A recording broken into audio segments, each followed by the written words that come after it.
Thank you. I have the honor of introducing a truly historic figure to send us forward this afternoon. As they say in North Carolina, forward together, not one step back. Let's say that again. Forward together, not one step back.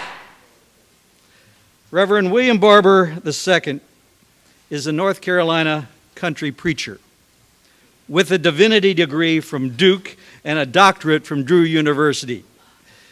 He pastors a very old church in Goldsboro, North Carolina, and he is the president of the statewide NAACP.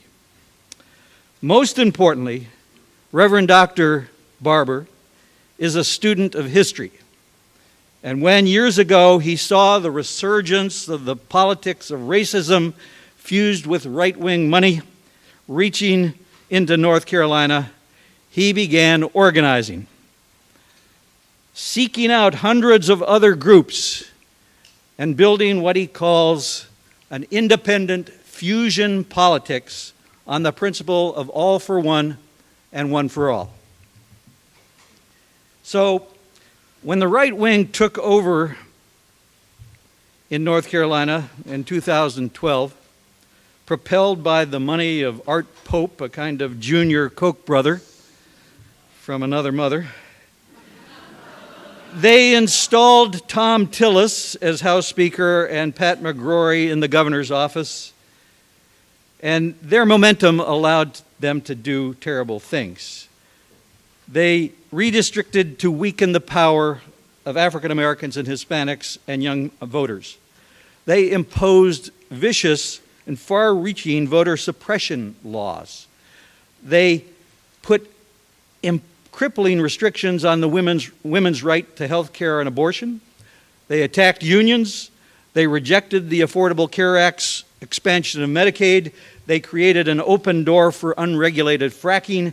They cut unemployment insurance. They cut taxes on the rich and raised taxes on the middle class and the poor.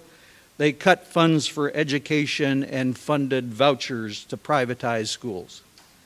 And they undermined environmental laws, and you saw what happened in North Carolina just recently around that Duke Energy disaster. And they have attacked the rights of immigrants and LGBT people in North Carolina. So the North Carolina Moral Mondays movement was not able to stop the worst, at least initially, but they were prepared to fight back. Dr. Barber put together and led the historic Thousands on Jones Street People's Assembly, a coalition of over 104 progressive organizations with a membership of over 2 million North Carolinians. They created the Moral Mondays movement you've heard so much about, which has brought together thousands of North Carolinians to Raleigh and other cities in the state to stand up for the real moral majority in North Carolina, and often to get arrested following the principles of Dr. King. Dr. Barber can tell that story far better than I can, so I just want to note that as Dr. Barber has put together his movement for what he calls the third reconstruction, that movement is fused by the memory of what happened after the first reconstruction, when working class blacks and whites joined together, often calling themselves the populist movement, the Pitchfork Rebellion, and moving to fight the power and for justice against the old planter class. And what we got was a racist campaign to destroy that alliance, and we got Jim Crow, fostered by the Tom Tillises of the day. So, as Reverend Barber, let me just say something. Tom Tillis is a candidate for the U.S. Senate right now. We ought to do something about that. So, as Reverend Barber is not only giving the rest of us a model for how to unite and win, he's also teaching us lessons about how to keep that fusion politics together. And when those who stand to lose power fight against us, how to unite the working families across the state, across the nation, as we begin to literally take back America state by state by state. Brothers and sisters, I'm proud to introduce to you the leader of the North Carolina Moral Mondays movement, Reverend Dr. William Barber II.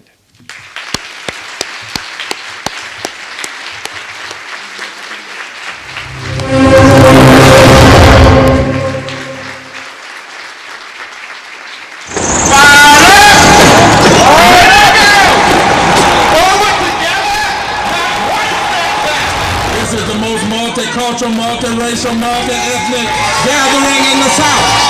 And they said, we have power, we're going to engage in political tyranny, and this legislature has had a propensity to pass laws that the courts of the state, we didn't have to get to the federal court, the courts of the state overturn. So we have the moral high ground. They're the ones that should be questioned. Mr. Speaker, Mr. Speaker, Mr. Speaker, Dr. Barber will speak to you. I'm afraid Dr. Barber needs to get to my office so we can set up an appointment. All we need to do is just be respectful towards each other. forward together, not one step back, not one step back. Our collective hope is that we'll continue to build a movement that affects this state, but has implications for this nation. We are seeing some of the worst attacks on students and young people our state has ever seen. The North Carolina General Assembly is attacking one of the pillars of democracy in this state. We are now facing a voter ID law which directly targets students and is more restrictive than either South Carolina or Alabama. These provisions individually and collectively will result in less opportunity for African Americans to vote, to have their votes counted, and to elect candidates of their choice. This extreme bill goes further than ever to make it harder for students to vote. And it has become clear that the North Carolina General Assembly is scared of students of this state. That is why we are here today. That is why we will march. When blacks and progressive whites came together 144 years ago to begin the long journey out of the divisions of the Civil War, the good of the whole was their vision and their dream for this state. They knew then what we must know now. It's the only way forward. It's the better way. The battle today is not between the Democrats and the Republicans. It is between those who believe in a philosophy of greed and selfishness and those who believe in the morality of caring for those in need. We are workers. Continue to fight, because I'm going to fight and I won't stop. Now is the time to take a stand for justice throughout this land. Not expanding Medicaid means this year that 27,000 diabetics will go without medicines and the treatments they need. That 12,000 women will go without mammograms and 27,800 without a pap smear. The policies of Tom Tillis, Phil Berger, and Pat McCrory are harming my patients grievously. There are constitutional rights that must be supported in this state. Our governor and legislators are trying to steal our birthright as citizens. But together we say you cannot have our state. An attack on voting rights is an attack on the soul of our democracy. This state does not deserve this. We deserve better. But there's nothing wrong with North Carolina that is good, so people power cannot fix. No justice, no peace. If heaven contained flesh and blood, I believe this is what heaven would look like. Yes, we know.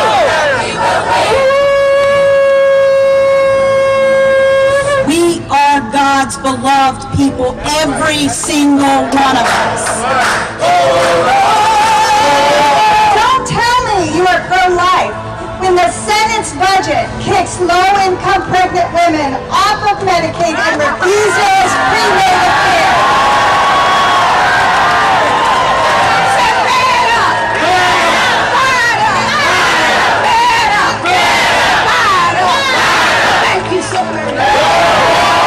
Nothing concerns me more than the ways these new laws and this new budget will harm children and teachers and schools all over North Carolina. We are here in force because what they are doing to public education is a travesty, and we refuse to sit by and do nothing as they destroy this profession that we love so dearly. I'm a teacher. I drove 6 hours this morning. I was so depressed when I heard what this legislature thinks of me, but I came last week and I was inspired, and I'll come as often as I need to. These attacks on women, on people of color, on immigrants, on public workers are tricks that have been tried before, and they have been stopped before.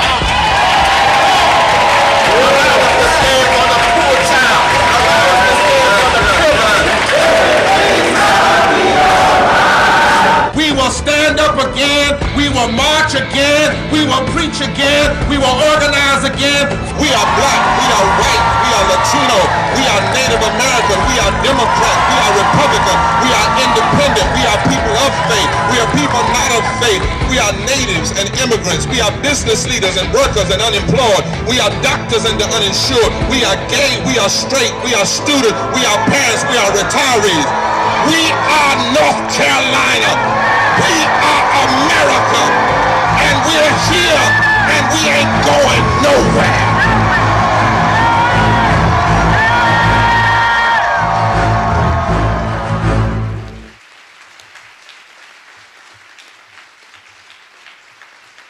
We are here. Somebody say, we are here, and we ain't going nowhere. Forward together, not one step back. Well, everything I do today, I want you to blame Larry Cohen and Roger Hickey and Pender Hare and John. Where's John? He's in here somewhere. But I'm calling all my friends. You blame them. It's good to be here. Would you just mic a little bit? I've been on the road. I'm so grateful, Roger, seriously, to be here in this Neo-populism conference. Now, I almost didn't make it, and I want to own we were in McDonald's corporate headquarters yesterday. And they shut down. They asked me to come up and teach about nonviolence and teach about moral movements and to give some history to the young people and then to help with Mary Kay Henry leading them onto the campus. Of course, Mary Kay was to get arrested. She knew I had to be back here. But then when she sat down, something kept pulling at me. Finally, my staff had said, you can't do it. You got to be with Roger. You can't do it. So, Roger, I almost missed being here today. But we ended up getting back about 3:30 this morning. And Miss Yara Allen, who's going to close us out with some of our culture today, is on her way. Actually, it's my fault because I had actually just overslept, so that's why I walked in late. I hope y'all can apologize, and I hope y'all don't mind I'm dressed down a little bit. Is that all right? In this conference, I hope that's all right. So today, I want to speak, but I want to, since this is like a classroom, Dr. Sam Proctor, before he died, said to me as one of his students, you have to engage in thinking and in praxis. It's not just practice, but that there ought to be a deep connection between academia and activism. If we're in a time now, I think, where if we need anything, we need more than just bumper sticker phrases. Now, you all know I'm a Southern preacher. I've been a preacher for nearly 30 years. And if I want to, I know just how to throw out some cute phrases in 2 or 3 minutes and rah, rah, rah. But the question is, does that give people an instantaneous flame, or does it build a fire within? And I think that you all are serious about where we are in America. So I've taken you very serious today, and I've come here very seriously. And I want to take a moment to be somewhat professorial and just think together. Now, I want to start from this perspective as we talk about a moral message for the nation in this moment. Walter Brueggemann suggests that prophetic moral vision should not only criticize the social and spiritual shortcomings of a culture, but also energize people with hope that alternatives are possible. That alternatives are possible. So the first goal of prophetic moral vision is to say to people, even when the odds are against you, you can do something other than just languish around in depression. Prophetic moral vision seeks to penetrate despair so that new futures can be believed and embraced by us. Brueggemann goes on to say the prophetic moral vision does not ask if the vision can be implemented. So the first role, my role as a moral instrument in public policy, is not to ask, is not to sit around in every meeting and say, how are we going to do this in totality? Because the questions of implementation, says Brueggemann, are of no consequence until the vision can be imagined. You see, the slaves didn't get out of slavery first by figuring out how to get out. They got out by being driven by a vision that said, up above my head I hear music in the air, there must be a God somewhere.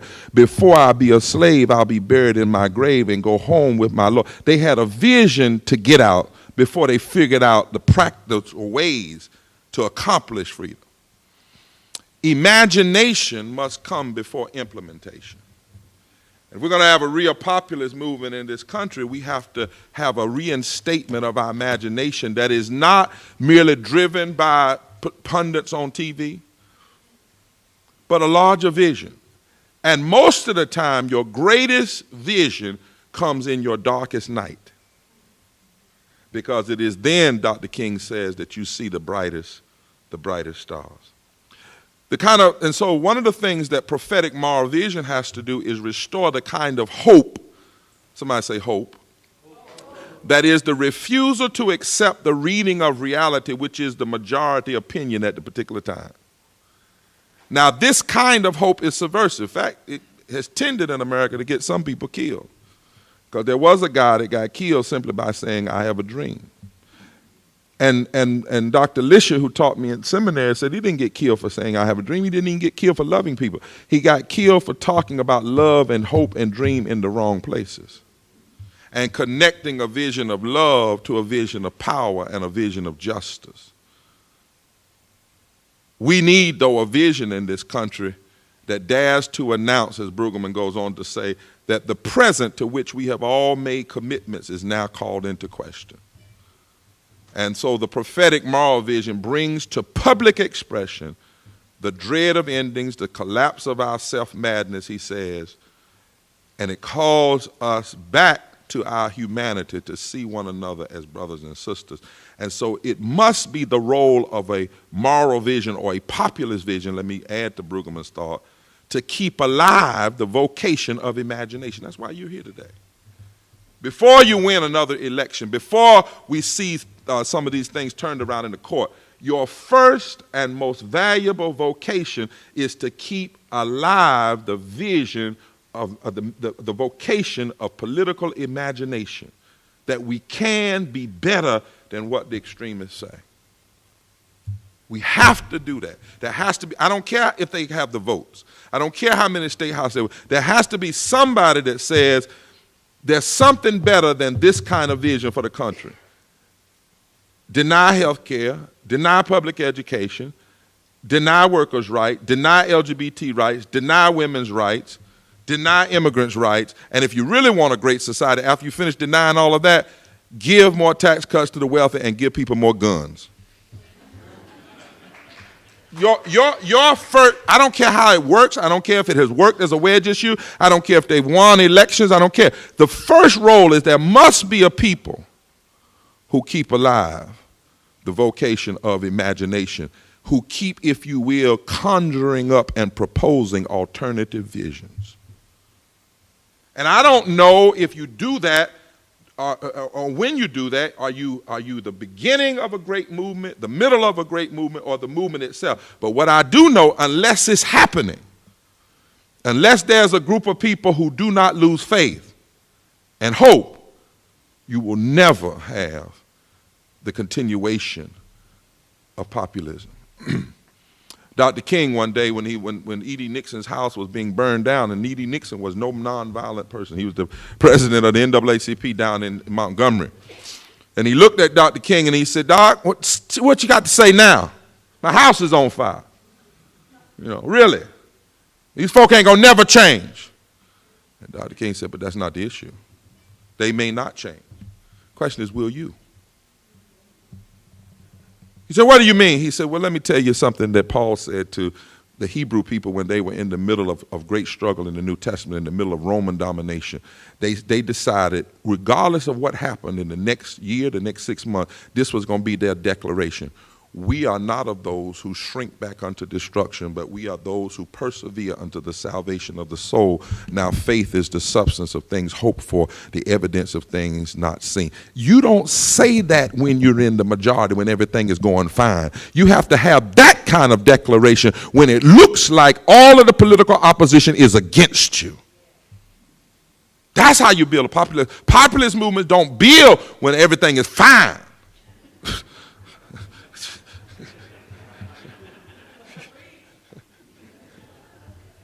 So a populist moral vision is a form of dissent that says there's a better way, there's another way. It's kind of like Henry Thoreau. You know, somebody asked Henry Thoreau one day, was he going to apologize? And he was, up against the forces of slavery and everything, and they had all the votes. They had the Congress, they had every state house and all that. And he started talking about civil disobedience. Somebody said, would he repent for his action? He says, "The only thing I'm going to repent of is my good behavior. That's all I'm going to repent of." And then he said, "And then I'm going to try to figure out what demons possess me to be so good-natured in the face of such injustice." You see, that says to me a populist movement may come in here. You come in here to get tutored, but we got to go to the streets to make change happen.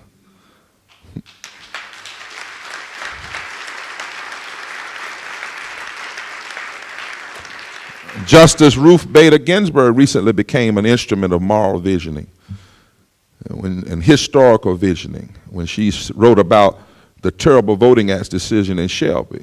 She didn't just talk law, she lifted up history. Then she went further, and she actually challenged the Supreme Court in a way, in essence, that said, you all are not ultimately supreme. Listen to what she said. She said, "Hubris is the fit word for the demolition of the VRA." She said, "It's like throwing away your umbrella in a rainstorm because you're not getting wet." And then Justice but she said, "But there's another thing." And here is her sowing the seeds of populism, this moral populism, even in the court. One writer says she reminded the court of the Bloody Sunday campaign in Selma. In other words, said there was a time when people had more against them than just the court. She reminded them that Dr. King had said the moral arc of the universe is long, but it always bends towards justice. Somebody, you and I, are the reminders.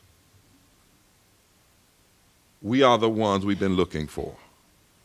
Now, I believe, Brother Hickey, that we are in a moment where moral critique and a moral historical critique is necessary to evaluate where we have come from and where we are and the danger of not pushing through this movement and having a powerful moral, historical, populist movement. Transformative coalition is what we call it.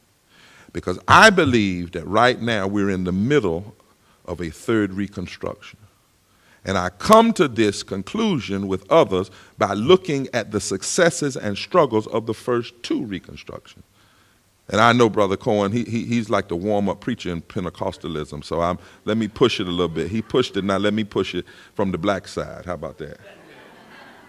And that's what fusion is, everybody coming at it from their own perspective.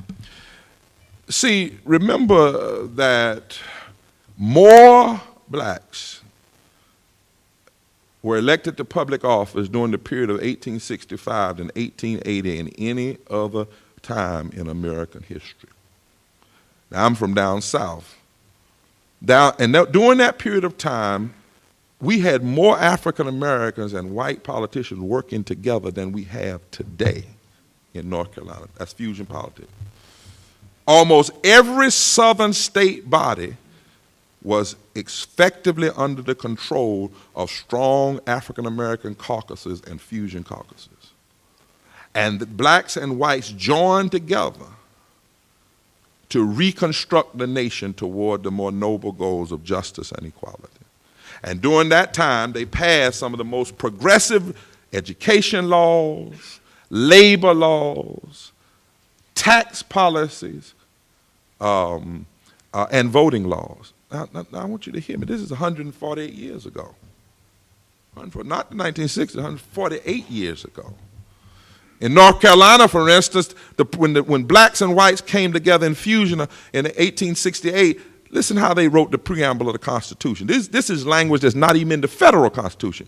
We hold it to be self-evident that all men are created equal, endowed by their Creator with certain inalienable rights, among which are life, liberty, now watch labor rights come in there, the enjoyment of the fruit of their own labor, and the pursuit of happiness. That's 1868, y'all. That's black and white fusion in the South. They further went on to say, in 1868, they put an equal protection clause in the Constitution of the state. Right now, we're using that clause to fight back what the extremists are doing in North Carolina. In other words, the people 148 years ago had enough sense to make the Constitution strong enough because they knew that politics ebb and flow, that the pendulums fall. They guaranteed public education as a constitutional right in North Carolina. 148 years, that's what blacks and whites did. We don't even have that protection in the federal Constitution. They declared 148 years ago that all political power comes from the people, from the populace, to only be used for the good of the whole. Listen at this language. This is popular. This is fusion coalition. When we look at that time period, one of the great leaders back then, brother, how did we get education as a constitutional right in North Carolina? It was a white Congregationalist minister named Samuel Ashley and a black AME Zion preacher named J.W. Hood. They came together. They crafted the language of this Constitution. They fought for it against the former planters who still had representation in the Constitutional Convention. And J.W. Hood, listen at his language. This is his language from 1868, the African-American preacher. He says, "Gentlemen of this convention, there has never been before and there probably will never be so important an assemblage of the colored people of North Carolina as the present in its influence upon the destiny," watch this, "of all people," not just colored people. He says, "Let us have faith. Let us have patience and moderation. But let us assert always that we want three things. First, the right to give evidence in the court. Second, the right to be represented at the jury box. And third, the right to put votes in the ballot box. These things we want, these things we contend for, and these rights under God we must have." He framed it as a moral vision. And this is 1868. This is before the 15th Amendment in 1870. These interracial alliances pushed public education, protected the right to vote, curbed corporate power, reached across the color line. And they did something else. Black and white folk, they raised taxes. Yeah. And when black and white people came together in Fusion Coalition in 1868, they raised taxes and outraged the white extremists then, because they raised it and framed the raising around the need for public education. And they won. They won in the South. So I thought somebody would say, "My Lord," or something right there. Yeah. They attacked the divisive rhetoric of white solidarity, and they pointed to the common destiny and interests of black people. These fusion coalitions took power. They took power. And during that time, more than 25% of white voters in the South cast their ballots for black people, black politicians. In 1890s, a fusion of Republican populists in North Carolina swept the state legislature. They won both United States Senate seats, and the governorship, and controlled the Speaker's house and the pro tem's house in the Senate. Now, this did not go unchallenged. The radical and racist Democrats of this period could not stand for this, and around 1870, they formed the Ku Klux Klan. But they did not form the Ku Klux Klan first to come after black folk. They formed it to come after white people who were hooking up with black people who were making progress for all people. And then, maybe this sounds strangely familiar, they started a campaign to redeem America, called it the Redemption Movement. And they declared that their role was to take back America. Now, I'm talking about back then. I'm surely not talking about anything now. And their role was to take back America from the influence of black political power and progress. So they launched the frontal attack. And the first thing they went after was the right to vote. Second thing they went after was they started stacking the courts. Federal courts.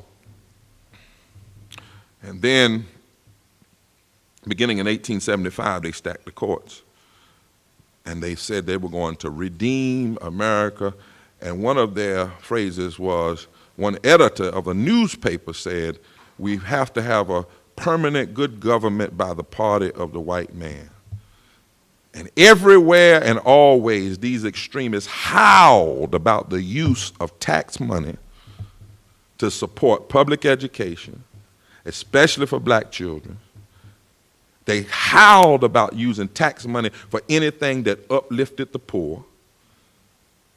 And they sought to suppress the African American vote in order to undermine fusion politics, because they knew then that if you change the South, if you have fusion coalitions in the South, you fundamentally alter the contour of America.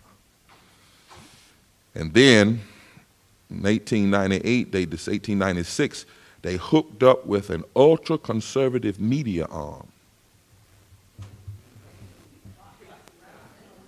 Well, it wasn't called Fox then, it was called News and Observer in North Carolina. And there was a guy by the name of Daniels that owned it. And he connected with Carl Rope. No, wait a minute. His name was Fernhold Simmons. And he was the political operative that put this campaign together. See, the model would be the model for the whole South, but in North Carolina. And then they connected themselves with some group called the Red Shirts. And the Red Shirts' job was to go around and intimidate people at the polls. See, this in North Carolina, Penn to tell you, they just passed a law in North Carolina to allow anybody to go into polling places and challenge your registration right to vote. That's as old as the deconstruction movement of the 1896, when they had the media, they had a political operative, funded, backed by big money, and they had the Red Shirts who went into polls and intimidated people. And watch this, and they declared that all of the progressives were thugs, outsiders, un-American, and that if you did not stop this fusion politics, it would destroy the family and the way of life. And particularly, it would destroy white women. Now, since most white folk in the South couldn't read, really during that period of time, the papers used cartoons, political cartoons. And the cartoons depicted black and white people as vampires who were lording over people, sucking the blood out of their existence.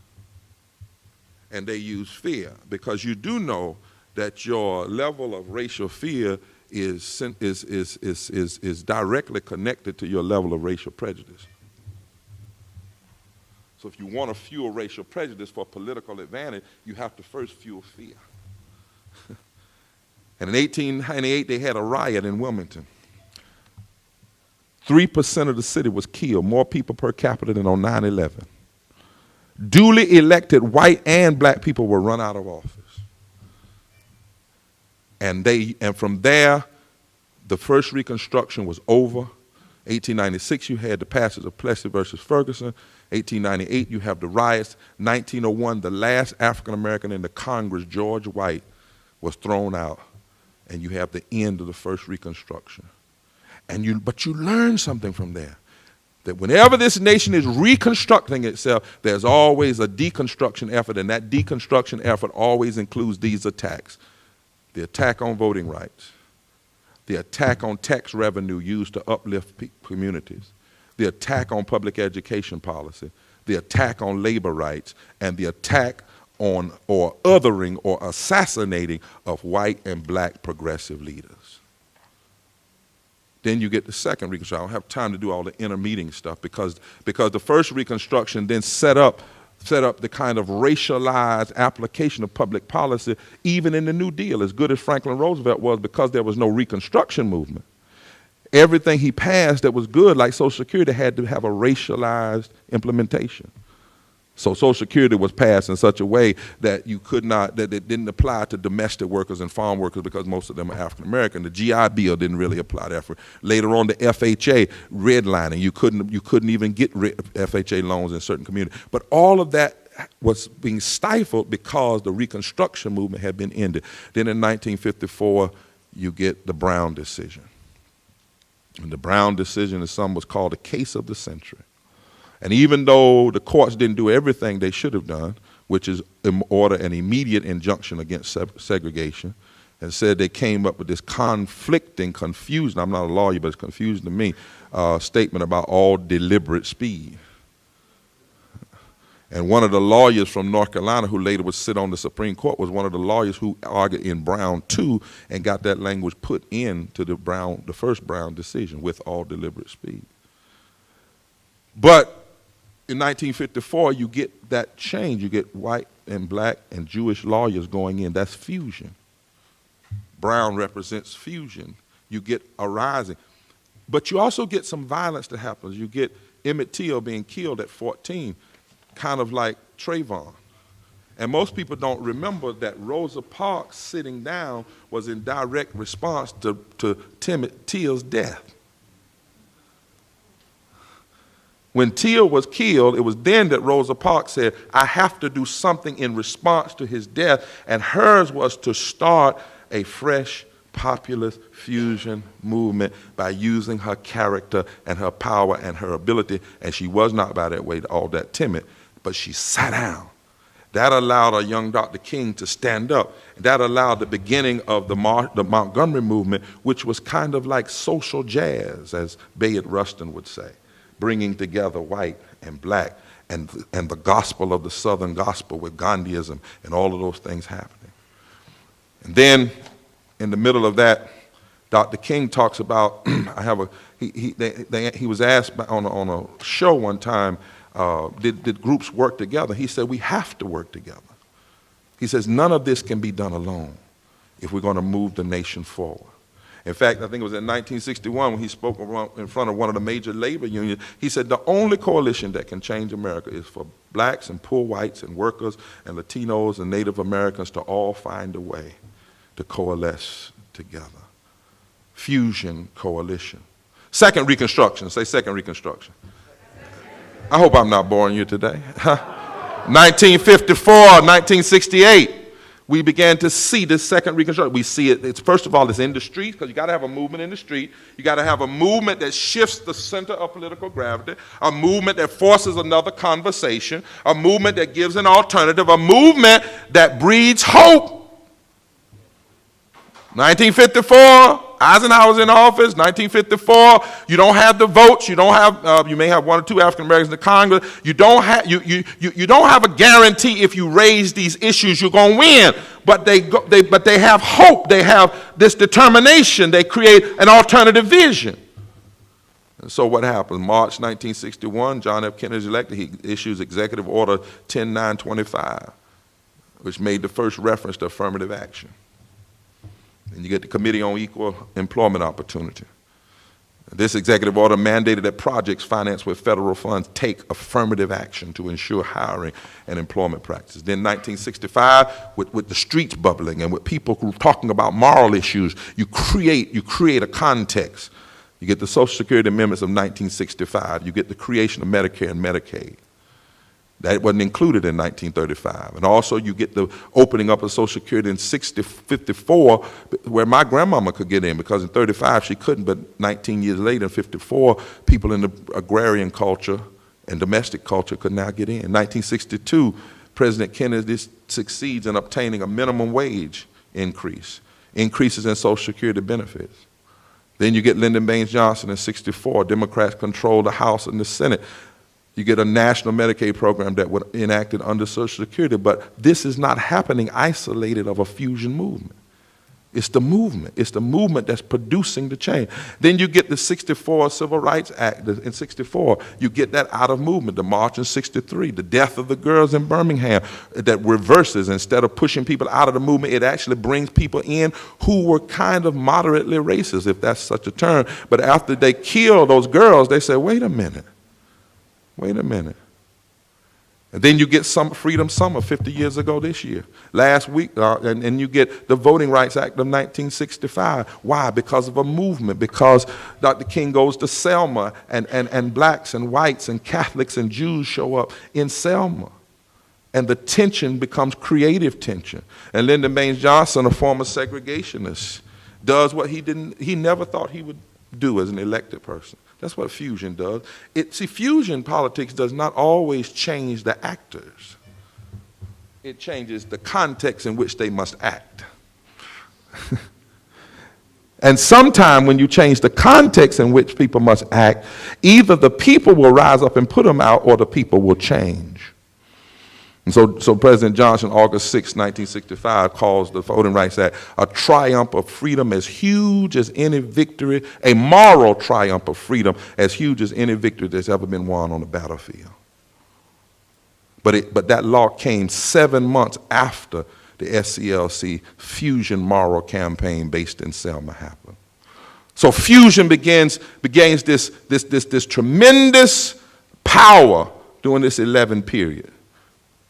2 years after the March on Washington, in the midst of blood and sacrifice and death, we're right in the middle of a fusion movement. And then, in the midst of that, when the Voting Rights Act was passed, it gets introduced by a Republican and a Democrat. See what fusion will do? You remember Senator Mike Mansfield, and then Everett Dirksen. March 18, 1965, 11 days after the brutal beatings. Think about that now. It was 11 days after the beatings on the Selma Bridge that a Republican and a Democrat now are pushed, and they come together and they sponsor the Voting Rights Act. Now, that doesn't do everything, and North Carolina doesn't end up covering but 40 counties. But even with those 40 counties, the passage of that bill increased of African-American voting participation. 1948, after the end of the first Reconstruction, only 15% of black population was even registered to vote, and in some places, 0 voted. By 1962, it had risen to 36%. But right after the Voting Rights Act, black voting went up, or registration went up to 51%. And that scared the bejesus out of folk in the South that still remembered what happened or had been taught what happened in that first Reconstruction. And at that moment, the transformative power of Fusion Coalition comes under attack. And the attacks were defined and developed by Kevin Phillips, a Nixon Republican strategist. And it came to be known as the White Southern Strategy. And basically the argument is this: we don't have to change all of America. If we can just hold the South, we can keep America from rising. But then you remember Lee Atwater told on him. 1981, he slipped up and told on him. He said, you know, I hate to use the word, but he said you start out in 1954 by saying nigger, nigger, nigger, but by 1968 you can't say nigger because that hurts you, so you say stuff like forced busing. Or you say stuff like cutting taxes. And these become code words to sow fear, particularly in the hearts of Southern and Northern whites. I'll talk about that in a minute. He said it sounds totally economic. It doesn't sound racist at all. But the byproduct is that blacks get worse than whites, and whites are moved by fear to vote against their own best interests. The target of the Southern strategy was 13 states, that's all. So we can just control these 13 states, we can hold up labor rights. We can beat back, we can hold up public education. Just 13 states. A solid South. President Johnson saw it coming. When he signed the Civil Rights Act of 1964, he's quoted as telling his staff, "I think we just gave the South to the Republicans for your lifetime and mine." Nixon's Southern strategy had a number of authors. One of them was Pat Buchanan. Another one, Harry Dent, an aide to Strom Thurmond. But I said the real one was Kevin Phillips. His book, The Emerging Republican Majority, was published after the election, but in the manuscript had become virtually the Bible of Nixon's 1968 campaign. Listen to what he said. Phillips called America the melting pot that never melted and explained that all you've got to do with American politics, this is something I wrote in a chapter of a book, that all you've got to do in American politics is work out who hates whom, and you've got it. See, that immoral form of deconstruction coming again, attacking the second Reconstruction. Philip advised Nixon that the Republican Party could win without Negro votes. That's what he said in his book. In fact, by painting the Democrats as the black party, Philip predicted a new American revolution coming out of the South and West because of fears and objections raised by the Civil Rights Movement's victory. Noted that white ethnics in the North were also right. This ain't just a Southern thing. The white ethnics in the North were also ripe for the picking, correctly predicting, for example, that Irish Democrats in New York would turn Republican because they don't like Jews and Negroes who run the New York Democratic Party. Now, this is in his book. I'm quoting him. This is footnoted if you want to see it. The South, Phillips said, would become the base of the new Republican Party. Harry Dent urged Nixon to use racially coded language strong enough to persuade white Southerners that Wallace was not a viable alternative, and they would turn to republicanism in droves. The GOP should follow Phillips' plan, said Dent, but then disavow it publicly. Follow it, but disavow it publicly. Say all manner of evil, and then when you get caught on TV, say, "Oh, I'm not racist. I'm talking about tax cuts. I'm talking about preserving the American way." Now watch this. Nixon intended the Southern strategy, I'm almost through, to go beyond just his election day. He intended it to establish a new Sun Belt power of base for the extremism through the Republican Party in the South and in the West. And by 1968, many Southern white conservative Democrats, Jesse Helms, Strom Thurmond, left the Democratic Party, became Republican, but more importantly became what I call extremists. Kevin Phillips was optimistic. He said white Southerners would ease their way into the Republican Party by the way of American independence. He assured Nixon, "We'll get 2/3 to 3/4 of the Wallace vote in 1972 if we continue to push this Southern strategy." This is what we were dealing with, and he won. He won in 1968, and then he won later. And then Nixon pushed the Southern strategy, pushed it further by doing this. He started using appointments to the courts, even if they didn't get past nomination, to further bring people into the extremist thinking. So the first person he nominated was Clement F. Hainsworth of South Carolina. He knew he wasn't going to make it, but that's not the point. The point was to keep sending these signals that if you don't understand the first Reconstruction or the coded language, you miss it. So he had all this segregation baggage. J. Edgar Hoover called him the foremost jurist in this area and very conservative. He didn't get confirmed. But then Nixon used his being confirmed to say that, in fact, people were now suffering from reverse racism. And that whites ought to be deeply offended of the way in which they are being judged, being treated prejudiciously, even in the court system. And his numbers in the poll went north in the South. His numbers in the poll. Then in 1980, you have Reagan secured a nomination, and where does Reagan choose to kick off his presidential campaign? Philadelphia, Mississippi, which had been made famous because of the 1964 murders of 3 civil rights workers. And there, in that speech, we didn't have CNN then, we didn't have all these other things. Reagan called the Civil Rights Act of 1964 bad legislation.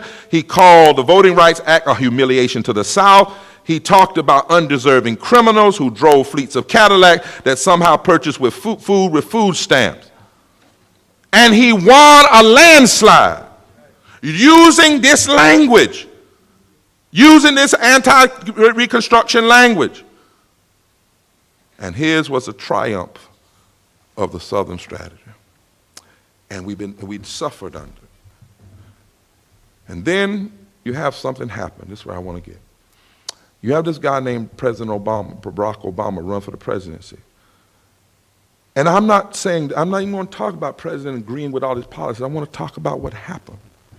The campaign used some elements of fusion politics, like you saw in the 1800s and 1960s. And guess what? He wins in North Carolina. We have a movement going. We had a movement going in North Carolina that had changed the voting laws before he was ever on the ballot. That won same-day registration, early voting. That was challenging even Democrats to be more committed to fusion politics and a moral vision. And he wins. And when you look at how he won, the electorate, that's the point. It's not him, it's the electorate.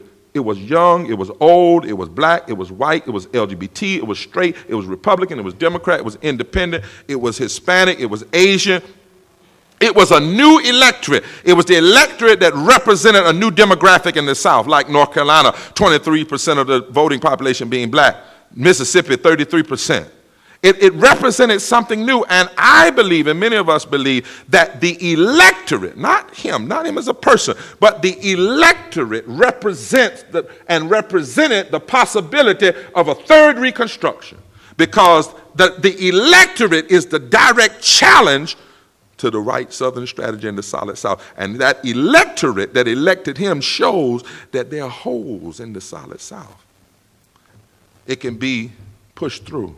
And it might just work this time, because the demographics are changing. America is changing. More black and brown and younger folk are not as bound as much as they used to. But this new electorate scares the daylights out of those who have a homogeneous political view, and it does not fit their worldview. And that's why, unlike in the first Reconstruction, where it took them 30 years to get themselves together, to deconstruct it, and the second Reconstruction, where it took them 11 years or 14 years to get themselves together, deconstruction, they said, oh, hell no. And even before the man was inaugurated. Now, here's the point I want to make, though. I'm trying to get progressives and people who believe in a fusion and a populist and a more to understand you and I and this vision it's not being attacked because we're weak. You're not being attacked because you're weak. You're being attacked because the enemy of Reconstruction and fusion politics sees more clearer sometimes than we see what our power is if we will organize ourselves and build a movement.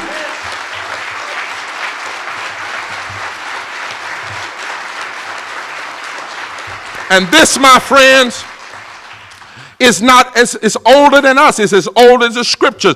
In Psalm 78, the Jewish scholars will tell you it's one of the most tragic scriptures in the Bible. It says this: Ephraim had everything he needed as a tribe to win the battle in the day of battle.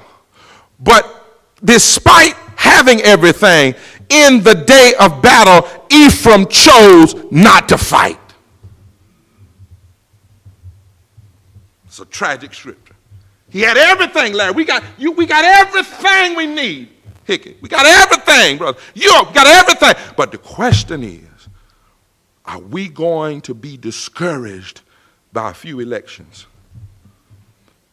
and sell our birthright? Because we come from people, black and white, who knew all the odds were against them, but they built a movement in spite of the odds. And as Dr. King said, they decided there comes a time you have to stop being a thermometer and start being a thermostat and change the temperature of the situation in which you exist.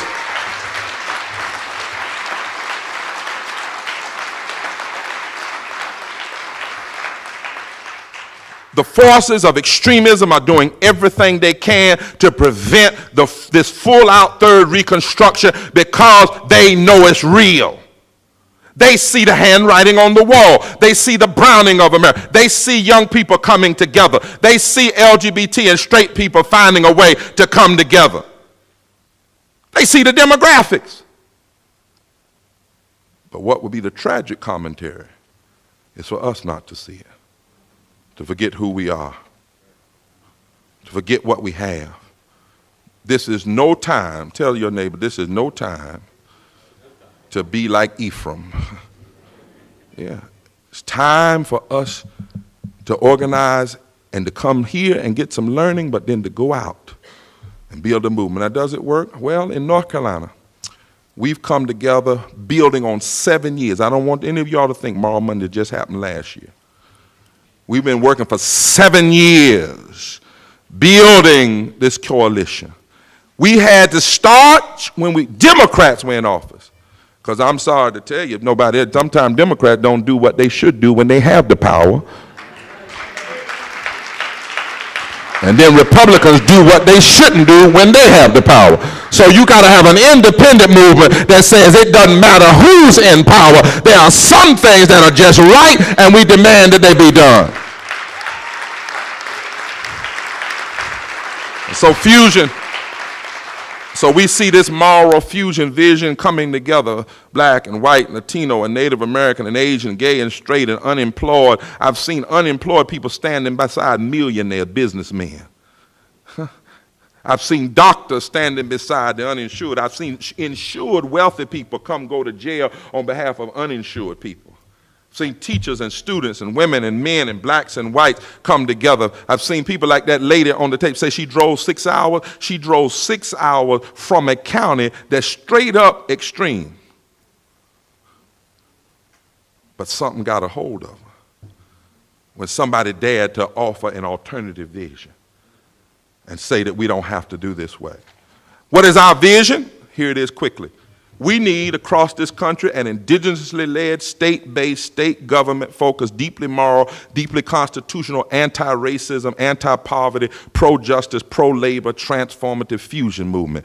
A movement that understands the intersectionality and the connectivity between the issues that all of us face. And we embrace on those issues and build long-term, not based on one issue or one campaign relationship. We need a movement that is the greatest, that destroys the greatest myth of our time, and that is that when extreme policies sell America the lie that extremism only hurts a small subset of people, such as people of color or the LGBT community or the poor. The movement in North Carolina is about the moral fabric of our society. We have to have language like J.W. Hood had and Samuel Ashley had that's not bound by partisanism, but language, deeper language that reaches people's soul, gets inside of them, pulls them to another place. Ask them, don't you still want to be human? Language that's not so small. Language that says, look, this is what you're doing is not just bad policy. It's not just right wing or left wing. We need language that helps people go deeper. I stopped by to tell you that I believe labor rights is not a left or right issue. Women's right is not left or right. Education is not left or right. Helping people when they're down is not left or right. Making sure they're unemployed is not left or right. Those issues are the moral center of who we claim to be as a people. I don't want people to go left or right. I want them to go deeper into who we're called to be. Deeper. And we must have a coalition that takes seriously the issue of race. People keep telling me, let's find some language where we don't have to talk race. You can't do that in America. And people are ready for truth talk. They're tired of all this little bumper sticker stuff, but truth talk that shows how people play on your fears to get elected, and then the very people, kind of like the guys, Brother Hickey I was down one day in a place called near Robeson County, getting some clothes from a guy named Joe Sugar. Don't ask me why his name Joe Sugar, it just is. Talk about how people can get beyond race. And 3 guys were standing on the corner over there, and they saw me, and they pointed at me and said, "That's that NAACP guy," and they started walking fast to me. I said, "I don't care what y'all do today, I'm buying these clothes." and then one of them said, "Are you that guy?" I said, "Yeah." They said, "Well, I don't know about all this NAACP." I said, "Come on here and talk to me. Let's talk." They said, "But aren't y'all marching in Raleigh?" I said, "Sure." He said, well, I heard y'all was standing against unemployment." I said, "Sure." And I said, "Because unemployment among black people is such and such, but it's also among white people such and such. So when you cut unemployment, you hurt everybody, black and white." He said, "You know, that's right." He said, "And my brother lost his unemployment, and he just as white as I am." He said, "You mean the NAACP stands up for white folk?" I said, "If you will help me stand up for black folk." And literally, we had a fusion. Now you understand that in the town that I just came in, I passed 3 Confederate flags going to Joe Sugar's. But right there on that corner, elevating the language, asking them, we didn't talk Republican, Democrat. We didn't talk left or right. We talked deeper.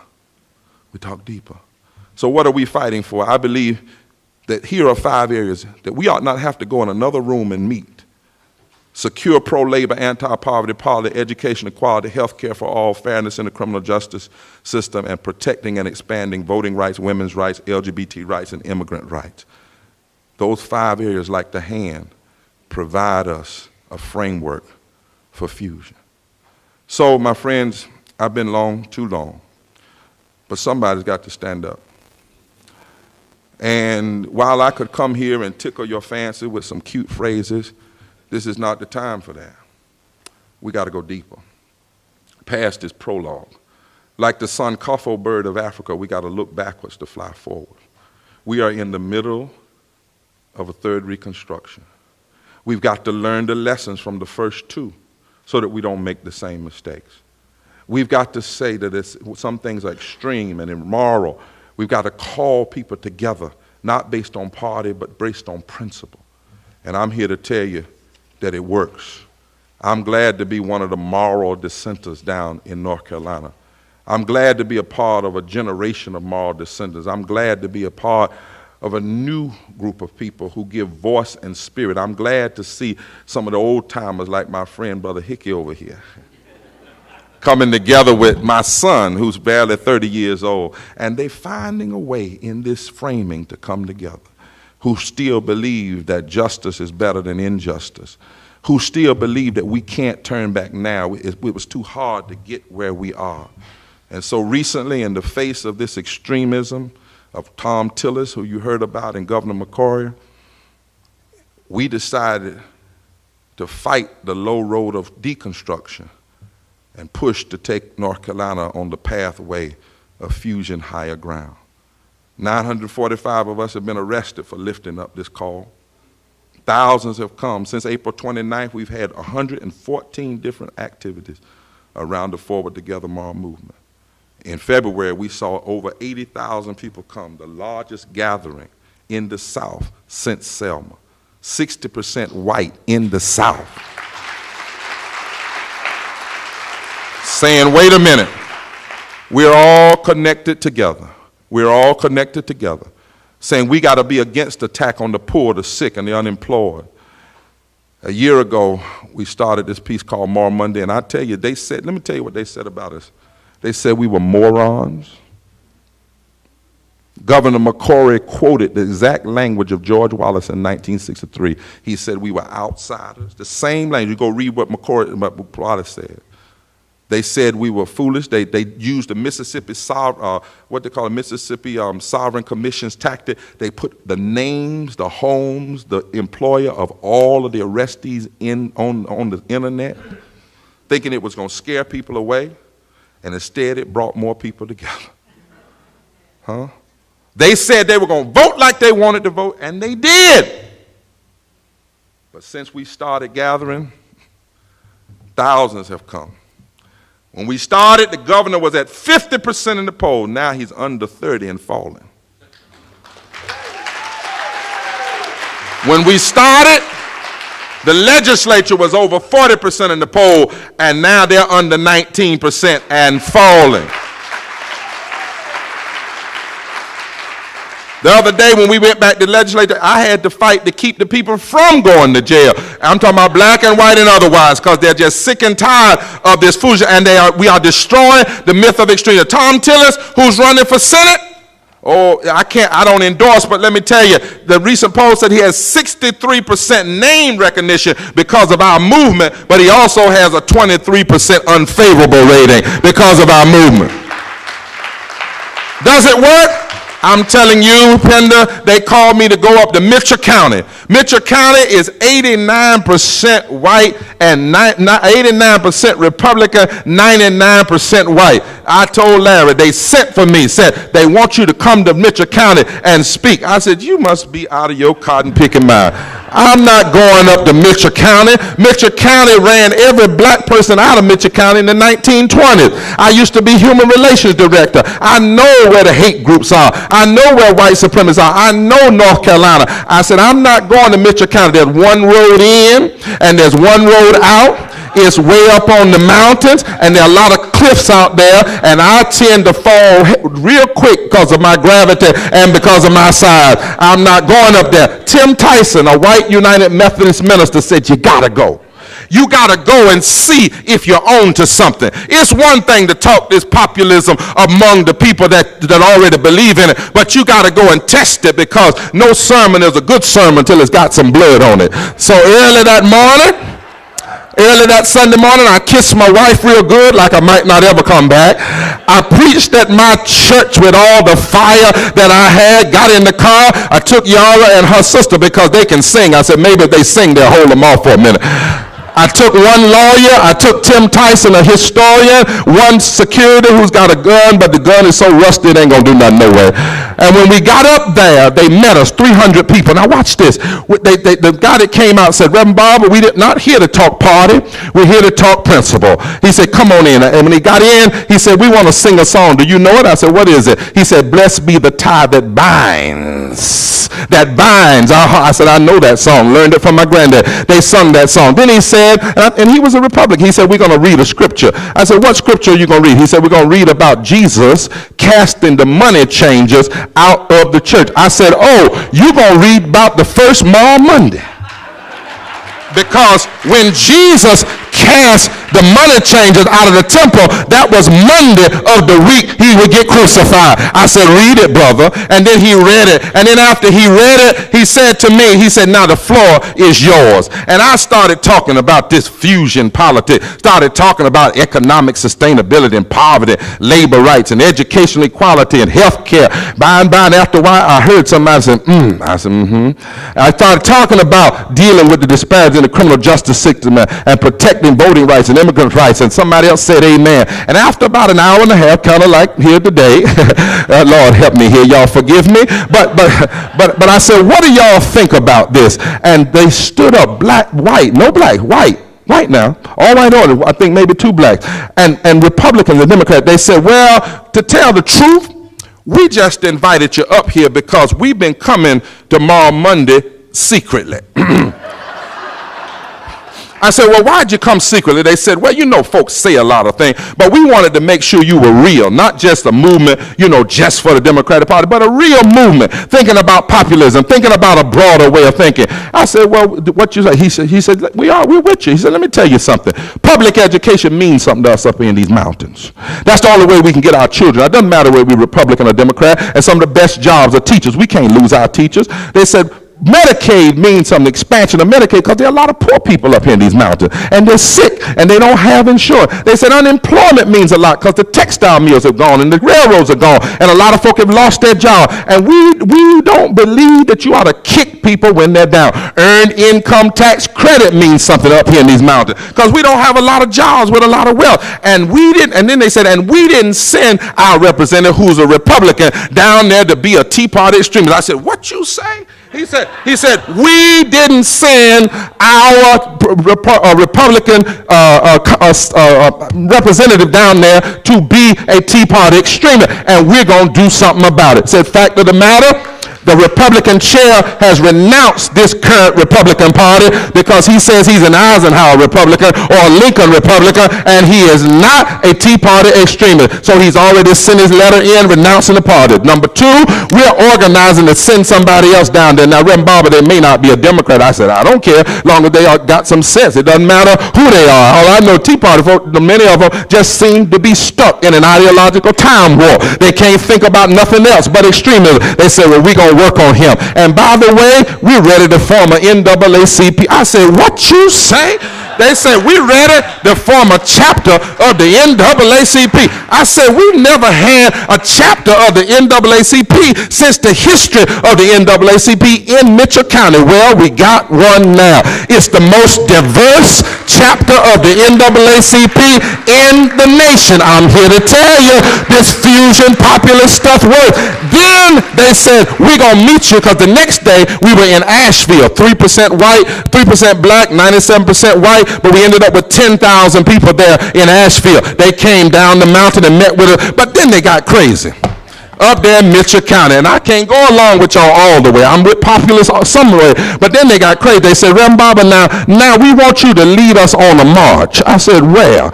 They said, to the man's house that's the Tea Party extremist. I said, but it's 9:45 at night.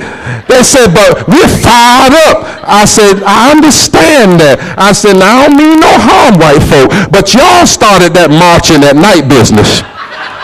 I said, the NAACP, we don't march at night. We march in the daytime where everybody can see what's going on. And if y'all have a march in the daytime, I'll come back and lead a march. But if y'all marching at night, y'all show up at night. I don't. You go ahead on and march tonight. They said, Reverend Barber, don't worry about it. We got it, because we're together. Not because we're Republican, not because we're Democrat, because it's time to take this nation to higher ground. And I just stopped by to tell you, if we'll learn this history and learn from this history and ask people to go deeper than just left or right or Democrat and Republican. If we can build a coalition in North Carolina in the South, if we can build a coalition in Mitchell County that's 99% white and 89% of Republican, don't tell me that we can't build coalition all over America. Don't tell me that we can't transform this current tide of extremism. I want to know, Ephraim, are you ready to fight?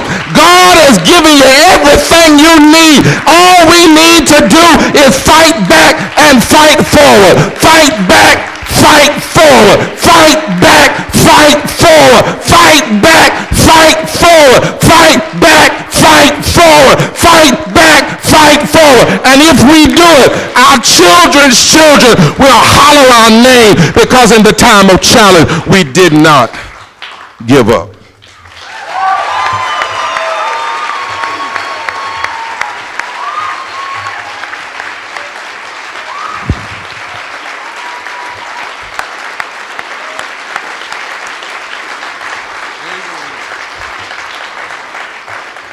Ain't gonna let nobody turn me around, turn me around, turn me around. Ain't gonna let nobody. I'm gonna keep on walking, keep on talking, marching up the freedom way. Ain't gonna let no jailhouse. No, no, no, no, no, ain't gonna let no jailhouse. I'm gonna keep on walking, keep on talking, marching up the freedom way. Ain't gonna let no governor. No. No, no, no, ain't gonna let no governor.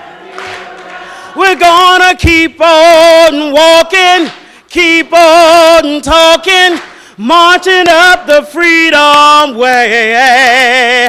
Ain't gonna let nobody. No, no, no, no, no, ain't gonna let nobody. I'm gonna keep on walking, keep on talking, marching up the freedom way. Miss Yara Allen, one of the Mom Monday singers.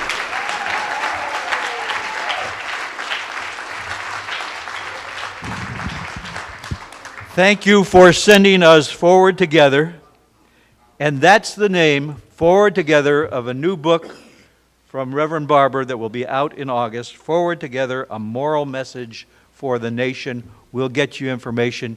I want everybody to copy down that web address and send money to the Freedom Summer Project of the NAACP in North Carolina. They are going to be moving people during this election season. Send money. Thank you. Thank you all for being here. Thanks for all you do every day. Let's keep it rolling.